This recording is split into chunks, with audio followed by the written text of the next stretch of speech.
Hi guys, welcome back to another morning stretch video. This is number 2. So first of all today, all we're going to start is with those hamstrings. So you're going to sit on the floor, you're going to have a foot close to you, in a thigh, you're going to have your leg out. You're going to grab hold of that toe, or if you can't grab hold of your toe, all I want you to do is just grab your ankle, or whatever you can. From there you're going to hold it. We're going to hold it for about 10 seconds, okay? Now we're going to hold it for 10 seconds and then we're going to release. When I say release, all we're going to do is either bend the knee or bring back that hand. So let's release now, okay? Release that tension from that hamstring so it doesn't feel like it's being pulled constantly. And then you're going to place the leg straight back down on the ground, toes towards the face, and then grab a little bit further. Now each time you do this, you will be able to get that little bit further. Now we don't want to sit here all day and see if we can get to the bottom of our heel. We just want enough to just feel like our legs are feeling a little bit more open than they were first thing in the morning. Especially if we're coming up to a busy day at work when we know we're going to be sitting down or we've got a run plan later or something like that. These types of stretches in the morning can really help with your routine or just your mobility throughout the day. We're going to go on to the other leg now. So you're going to place that down onto the ground, point the toe towards the face. For me, this one is a little bit tighter. I did stretch the other day. However, this week, I've done a lot of running, I've done paddle, I've done a lot of weight training, so my legs are pretty tired and my left one especially is tighter, and that's normal. You're always going to have one side on your body somewhere tighter than the other. That's just how it is, okay? You're going to release that leg again, and then you're going to place it back down, and then you're going to go and grab that toe. That little bit further. Now you can see before I started at the tip of my toes, and now I'm walking my fingers down, and I can pretty much get down to just underneath my toes now, which is really, really good. So we're going to hold that again.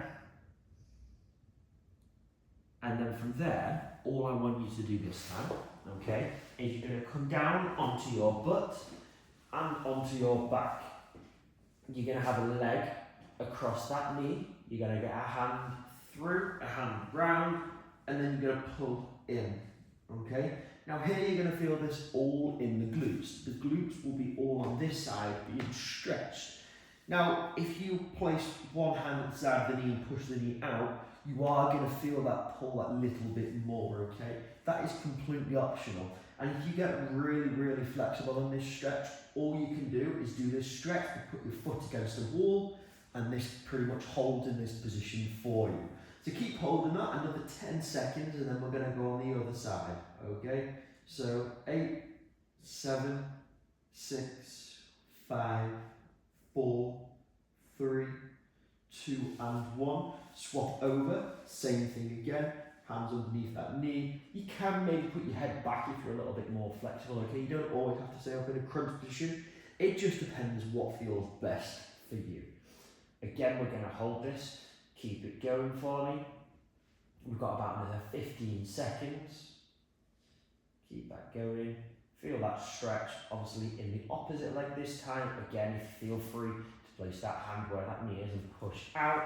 And you've got your final 10, 9, 8, 7, 6, 5, 4, 3, 2, and 1. From there, all you're going to do is you're going to lift up and you're going to come onto the mat. All I want you to do now is you're going to get a hand, you're going to come through, arm on that ground, and you're just going to rest that head on top of that wrist, okay? From there, you're going to feel this all on the shoulders, so make sure in this position you really relax yourself, okay? Don't make yourself all tense. You should be feeling this all the way throughout that shoulder joint, all the way through that twist on that back, especially if you've got a bit of a stiff back from sleeping in bed. And we're going to hold it for another 5, 4, 3, 2, and 1. Now the same thing with the other side. Hand on the ground, hand goes through, elbow goes on the ground. Keep that held. 15 seconds. Big press down on that shoulder for me. Let go of everything, make sure everything feels loose. Palm facing up towards that sky. Final 5, 4, 3, 2, and 1. From there, all I want you to do now is put your toes on the ground, knees on the ground, hands on the floor, okay? I want you to think about the cat and the cow. You're going to round that back for me, right up towards that sky. You're going to feel that pull right the way through. You're going to suck that core in, and then you're going to do the opposite. And you're going to arch that back, and then you're going to tilt your head and look forward. Now this is called the child's pose. It's really, really useful if you have a stiff back or anything else. I love this stretch. Keep swapping one after the other, roughly time-wise, holding in between each one, 5 to 10 seconds, something like that. It is a little bit more of a dynamic stretch, but it does open up that back in the morning. Again, we don't want to hold the stretches for too long, okay? We want to kind of wake up our muscles, make sure they're not too tight, make sure they're not stiff, just so we can have a good rest of the day. Keep that held for me, and then keep swapping. 5 to 10 seconds in between each one. Keep going for me. Again, you will be feeling like you can round the back more, and then arch the back more the more you come through. When you arch the back, you really get a good pull in those abdominals too, which is amazing.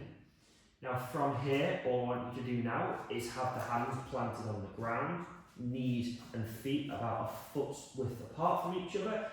You're going to sit back, and then you're going to roll forward, hips towards that ground, chest up nice and high, and then you're going to roll all the way back. You're going to give me 5 of these at the same pace as me, okay? Nice and gentle as you put those hips on the ground. Make sure you don't just slam them on the ground, okay? We don't want anything like that. 2 more for me. And then 1 more. Good. And then all we're going to do now is have our foot on the ground, straight leg. The opposite foot goes round. From there, all I want to do is just twist. This is a really, really nice spinal twist. If you keep yourself upright, you control that breathing and really get a good twist. It's very calming. Again, make sure your hamstring isn't pulling if it is tight, so you can flex that knee just that little bit to take the tension off. This should be all throughout that back, okay? You should feel it in the lumbar and thoracic parts of that spine. And once we hold that, final 5, 4, 3, 2 and 1. Onto the other side, straight leg, foot on the floor, same thing again, have that twist. This arm just on the inside of that knee. Get that big twist. 15 seconds. Keep that going. And the final 10, 9, 8, 7, 6, 5, 4, 3, 2 and 1. And that's it. That's just a nice, easy 5-minute full body stretch in the morning. If you want to go a bit longer in some of the movements, you can. If you look back at my previous YouTube videos, I'm doing basically 1 to 7 days. So each day we'll be touching on a few different stretches and things like that. Nothing too crazy, just some easy stretches in the morning you can get into, and then it'll help with the rest of your day. If you enjoyed this video, take a look at some of the others. There is an absolute full series of independent stretches for all your different muscle groups. So take a look and give it a go. I'll see you again.